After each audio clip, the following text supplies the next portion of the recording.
2 spoon ஆயிலில் நீட்டாக சாப் பண்ண ஆனியன் சேர்த்துக்கோங்க. அது நல்லா வதங்கி வந்ததுக்கப்புறமா கொஞ்சம் இஞ்சி பூண்டு பச்சை மிளகாயெல்லாம் சேர்த்து நல்லா குட்டி குட்டியாக சாப் பண்ணதை போட்டு நல்லா வதக்கிக்கோங்க. கொஞ்சம் வதங்கின உடனே இது கூட வெஜிடபிள்ஸ் சேர்த்துக்கோங்க. நான் இதில் carrot, beans, bell pepper, cabbage சேர்த்துருக்கேன்.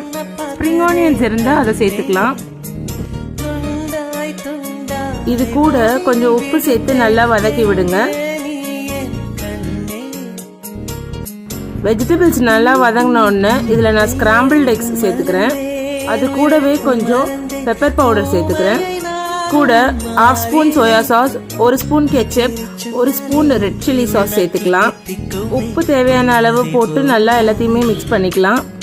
நான் ஆல்ரெடி சிக்கனை ஃப்ரை பண்ணி வச்சுருக்கேன். அதை குட்டி குட்டி பீசஸாக கட் பண்ணதை மிக்ஸ் பண்ணிவிட்டு நம்ம சாப்பாடையும் மிக்ஸ் பண்ணி நல்லா கிளறி விட்டுக்கலாம். Fried rice is ready. Thank you all.